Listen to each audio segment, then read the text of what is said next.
Hey, what's going on, everybody? Welcome back to Broku no Hero, and today we're talking about the 7 deadly sins finally.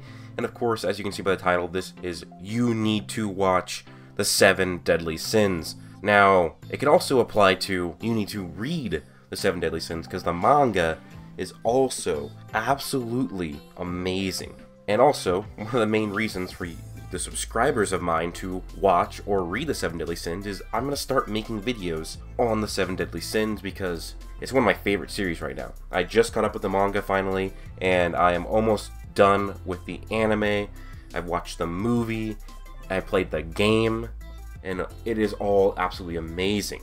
And so yeah, I'm going to make videos on it. I'm probably going to do like power scaling on it, how strong these characters are. Eventually I'm going to do a Black Bulls versus the 7 deadly sins. We're talking about why you need to read or watch the 7 deadly sins, besides just, oh, you're a subscriber of mine, watch it so you understand my videos. But I'm just going to say why this is so good, and I'm going to do it without spoilers, so you can watch this video and you're not going to get spoiled really on any major moments in the anime or the manga. So currently right now, if you guys want to go watch the anime, it is on Netflix. That's the only place I know where it is. It is dubbed, and I believe I also have subbed on Netflix. There is 3 seasons, and I believe there's only 52 episodes, because seasons 1 and 3 are actual full seasons. Season 2 was like only a few episodes, and I believe the first 3 seasons cover up to the first 200 chapters of the manga, and there's now 300 chapters of the manga. So that's all, you guys really need to know.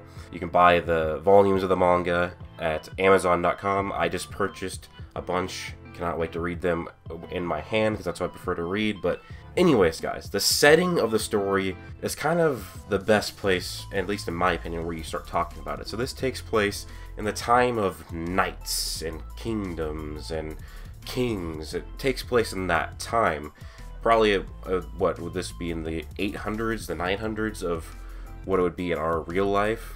And it takes place in a place called Britannia. There's a bunch of different kingdoms in this world, and there are a bunch of different races. There are humans, there are demons, goddesses, giants, there are fairies. There's several different races with several different powers. And the 7 deadly sins.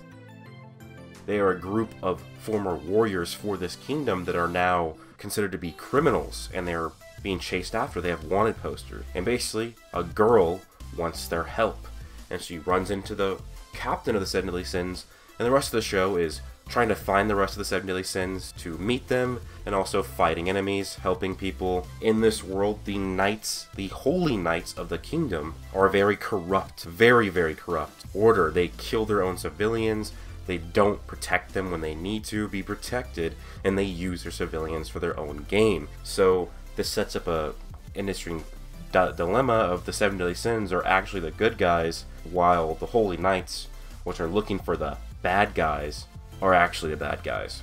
There's a lot of great mysteries in this show, and it's like every 10 to 20 chapters there's like a major plot twist or a major development of the lore. So it's like you are always waiting for the next big thing, and it's really interesting to see, oh, what's going to be huge that happens next. But probably one of the greatest things about this is the interesting cast of characters. There is the 7 deadly sins as the main group of characters. This is a squad of knights that fought together, and if you guys don't know, this is not just a world of knights. These are a world of super powered knights. They are very, very powerful. Like, imagine if you mix the King Arthur stories, combine that with Dragon Ball, or the knights are like Dragon Ball-esque characters. Not like they can destroy planets and crap, because that has not been shown to be any sort of the power scaling in this show, but that's what I'm going for here. There's magic, super strength, and all that kind of nonsense. There's demons, there's gods. And one thing that's interesting to hear, though, is Meliodas is supposed to be the main character of the show, the 7 deadly sins. He's the captain, he is the main character that we interact with, he's the captain we see the most. But after the first maybe 5 to 10 episodes, or like 10 chapters or 20 chapters of the manga, you kind of get this feeling that Meliodas isn't the main character.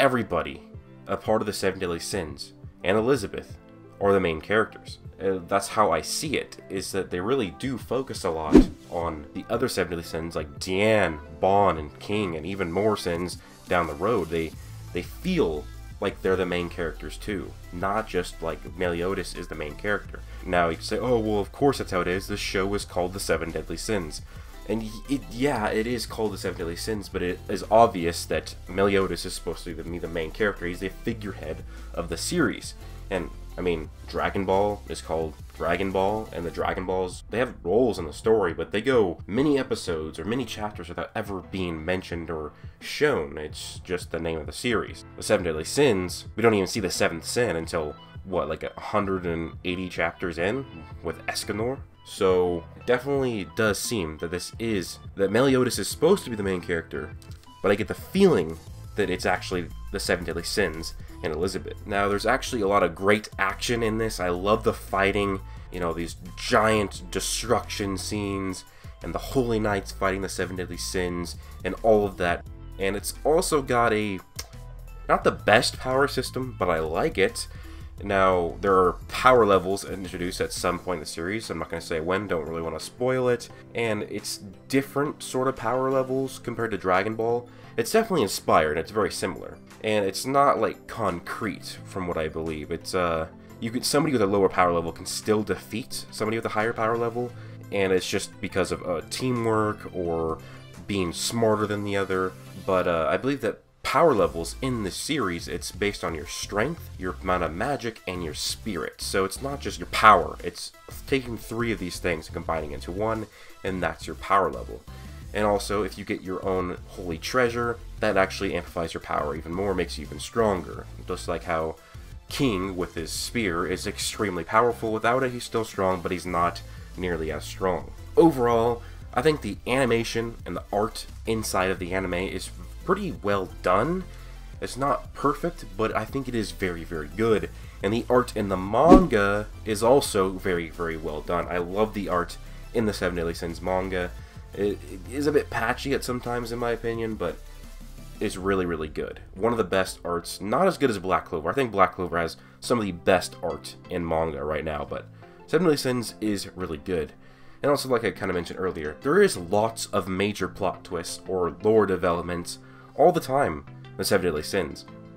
Like, we got like 3 different ones in the last 20 to 30 chapters of the manga. I'm not going to say what, because I said I'm not going to spoil you guys, but like 3 major plot developments and plot twists where we thought this character was somebody else and now they're actually this character, and this is happening, and this is the true story, and all of that. A lot of crazy stuff, and it can be a bit taxing for some people. Like, oh, that's a bit too much of changing the story for me. I don't like that. Now, I understand that, but it's also supposed to be set up as a story that you don't really believe of what you hear throughout the story is that's what is happening. You are supposed to like question everything, what's really going on, because things change, things evolve, and that's the nature of this story, of explaining the background of the lore. The comedy is absolutely hilarious in this, and the funniest part to me is Meliodas. Meliodas is basically having a young Master Roshi as the main character. Master Roshi, the master martial artist from Dragon Ball, the pervy guy who is like, you know, Jiraiya was pretty much based off of him, the old pervy master. That's basically Meliodas in this. He is such a perv, but it is absolutely hilarious. And he's so funny, he's so nonchalant about his power a lot of times. It's just absolutely amazing. Now, other characters are funny too. Like King is interactions with Vian. Bon, I really like Bon. It's a great comedic show overall. It's a great shonen. You got the comedy, you got the action, and you got the storytelling. I like it all three, and it all fits together very well. Now, I would probably put this as my 3rd favorite series that is currently going right now.